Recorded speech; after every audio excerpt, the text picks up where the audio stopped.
What I remember first is not the cold. It is the sound of the oarlock knocking against the aluminum hull in the dark. Even now, that small metallic tap returns before anything else: the wind, the water, the sudden absence of shoreline. It was such an ordinary sound, the kind you stop hearing after a while, until that night on the lake when it became the only fixed point left in a world that had quietly erased every other one. I remember lifting my head, expecting to see the cabin lights on the far bank, and finding only black water and a darkness so complete it felt as if the lake had turned its face away from me. I was 52 that September, a man recently laid off from a job I had done long enough to mistake it for identity. For 26 years I worked at the same print shop outside Milwaukee. The machines changed, the clients changed, the ownership changed twice, but I stayed. I was the one who knew which orders would jam, which paper stock curled in humidity, which customers needed patience before they needed answers. Then one Tuesday in late summer I was called into an office I had entered 1,000 times without thinking, and in 12 polite minutes I became someone whose experience was suddenly described as appreciated and no longer aligned. After that, people kept telling me to enjoy the unexpected time. Reinvent. Reset. Take a breather. Useful advice, maybe, for a person whose life had been waiting to begin somewhere else, but mine had been happening there, in routine so ingrained I barely noticed how much of myself they held together. Fear of irrelevance is a quiet modern ache. It does not always arrive as panic. Sometimes it settles into the body as a question you do not want to ask out loud: if the role disappears, what exactly remains of the person who filled it? That was how I ended up at the lake. My uncle had left the cabin to my sister and me years earlier, a narrow cedar place in northern Wisconsin with a screened porch, warped floorboards, and an old aluminum rowboat pulled up beside the dock. We had spent our childhood summers there. Bluegill lines and the reeds. Mosquitoes whining at dusk. Cards by lantern light when storms took the power out. I had not visited in almost 5 years. My sister had her own life, her own family, and no interest in sentimental weekends. I told her I'd go up to close the place properly before winter, patch a window latch, bring down the fishing gear, see what needed doing. That was true enough. But under it was another truth I did not have language for yet.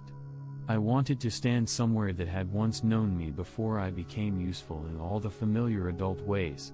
Before schedules and invoices and employer health plans and the slow hardening of personality around function. We all want, at certain points, to be returned to a version of ourselves that felt less negotiated. Not younger, exactly. Just less translated. The first day at the cabin was full of small practical tasks. I swept pine needles from the porch. Tested the pump. Sorted rusted hooks from usable ones in an old coffee tin. The lake stayed calm all afternoon, holding the dull silver of an overcast sky. Loons called once from somewhere beyond the opposite shore, and the sound seemed less lonely than I remembered. By evening the air had sharpened with that early autumn coolness that makes wood smoke smell deeper and distance seem cleaner. I built a small fire in the ring by the shore and watched the dark gather slowly over the water. That was the first thing the lake gave me, though I did not recognize it then, the suggestion that memory is not a place you return to unchanged. It is a body of water. You arrive thinking you know its edges, then realize the shoreline has been redrawn by years you never watched happening. After dinner I found the old rowboat exactly where it had always been, upside down on 2 timber blocks beside the dock. The thing looked ridiculous and dependable in equal measure. Scraped sides. One cracked bench repaired with metal brackets. Oars still hanging in the shed, heavier than I remembered. As a teenager I used to take that boat out at dusk just to drift and look at the cabins lighting up one by one around the lake. Back then the water made me feel anonymous in a good way, briefly released from whatever mood or awkwardness I happened to be carrying. That memory was enough to make the evening decision feel harmless. I told myself I would row only a little way out. Just beyond the reeds. Just far enough to see the shoreline from the middle like I used to. The sky was clear enough between cloud bands to show a few stars, and there was only a light wind at the dock. I had a flashlight, a jacket, and the dull confidence that comes from doing something familiar after enough years have passed to erase your respect for its variables. I did not take the life jacket. That omission would become the entire shape of the night. The row out started easily. The oars dipped cleanly. The boat answered with the old hollow creak I remembered from childhood. Water lapped against the aluminum in gentle taps. From shore, the cabin lights looked warm and exact, one yellow square among others scattered around the black edge of the lake. The darkness out there was never complete because it belonged to a human landscape: cabins, docks, porch bulbs, the faint red blink from a radio tower miles away. I rowed past the weed line, then farther, letting the boat coast between strokes. The smell of the lake was colder than summer and slightly metallic, mixed with wet leaves and decaying reeds near shore. For the first 10 minutes, maybe 15, it felt like the kind of simple decision a person later describes as necessary. I was alone without feeling abandoned. Quiet without being empty. I drifted and listened to the tiny sounds that survive only when the rest of life falls back: the blade drip from the oar, a fish turning near the surface, wind finding a different angle in the pines along the bank. It occurred to me then how long it had been since I had occupied a moment without trying to convert it into usefulness. No plan. No self-improvement. No urgent lesson. Just being there. Then the wind shifted. At first it announced itself only through texture. The lake's surface stopped reflecting the shore lights cleanly and began breaking them into nervous streaks. The bow drifted sideways more quickly than it should have. I planted an oar to correct and felt resistance I had not noticed before, a cross breeze running low and steady from the northern arm of the lake. I looked up for the cabin light and could not immediately pick it out. That was the moment I should have turned decisively and rowed for shore, any shore. Instead I squinted into the dark, trying to identify my dock among a string of nearly identical lakefront lights. That hesitation cost me the last easy version of the problem. The wind strengthened all at once, as if some invisible gate had opened along the north shore. The boat swung broadside. One oar caught deeper water than I expected and nearly tore out of my hand. Small waves began slapping the hull with a harder, flatter sound, no longer the patient language of a calm lake but something brisker, less interested in conversation. I rowed toward what I thought was my side of the shoreline and watched the nearest light drift left instead of growing closer. Then I understood, I was not orienting to my cabin at all. I was chasing somebody else's porch on the opposite curve of the lake while the wind pushed me steadily offline. Fear, when it comes quietly, can be more persuasive than panic. There was no shout in my head. Only arithmetic. No life jacket. No motor. Patchy cloud covering the stars.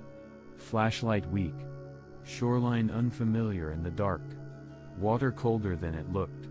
A boat stable enough while upright, unforgiving enough if not. I thought I might die out there, not in some dramatic capsize under lightning, but by the smaller sequence that begins with misjudgment and continues through fatigue. Row too hard. Pull wrong. Drop an oar. Stand up to reorient. Take on water. Enter the lake wearing boots and a jacket and the wrong amount of confidence. Most endings do not arrive with music. They arrive through accumulation. I tried forcing the boat directly into the wind and quickly learned how much stronger the lake had become than my plan. The bow would hold for a few strokes, then slide. My shoulders burned. The old bench flexed under me. I swung the flashlight in a slow circle, hoping for a marker I could trust, a channel light, a boathouse shape, anything. Instead the beam caught only pieces of the world. Ripples. Dock posts. Blank trunks at the waterline. Nothing stayed fixed long enough to help, and in that unstable dark, another realization came with humiliating precision. I had come to the lake wanting to feel remembered, wanting proof that some earlier, more solid version of myself still existed underneath the recent loss. But the lake did not know or care who I had been there 20 years ago. Nature never validates identity for us. It only tests the attention we bring into the present. I had been rowing through memory as if memory itself could navigate. That was the second thing the lake gave me, the truth that nostalgia is a poor compass. It tells you where you hurt to belong, not where you actually are. I stopped rowing. That decision felt wrong for a full 10 seconds.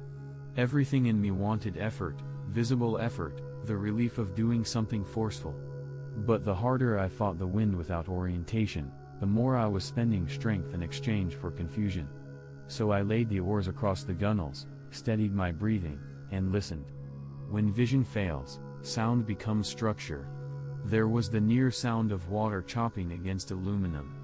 The far sound of trees taking wind along one shore more than another. And beneath both, faint but real, the hum of highway traffic from the southern end of the lake. I had forgotten you could hear it from the center on colder nights. Not loud. More felt than heard, like a strip of the world reminding you where human geography still lay. South, then, I turned the boat gradually until the wind no longer struck me broadside but quartering from behind my left shoulder. Then I rowed diagonally, not toward a specific light now, but toward sound and the lower darker outline of shoreline that seemed to thicken in that direction. The progress was ugly. One oar slipped twice in my numb hands. Spray reached over the bow. The boat shipped a few inches of water that collected around my boots and made the whole aluminum shell feel suddenly, insultingly mortal. But the shoreline began doing what shorelines do when they are truly yours to reach. It grew. A dock emerged first, then vanished. A boathouse roof. Then reeds, black against black. I aimed for the nearest protected inlet, caring less each minute whether it belonged to my cabin or anyone else's. Halfway there a gust hit hard enough to spin the stern, and one oar cracked against a piling I had not seen until the flashlight found it at the last second. The impact jolted my wrists and nearly sent me sideways. I remember saying out loud, to no one, "Stay in the boat."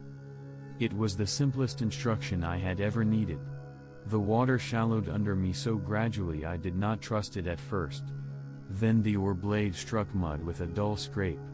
I dropped one oar, grabbed the dock ladder of the nearest pier, and held on while the boat banged against the posts like something angry to have been denied. My legs shook so badly when I stepped out that I missed the first rung and barked my shin hard enough to leave a bruise that lasted 4 weeks. I was not home.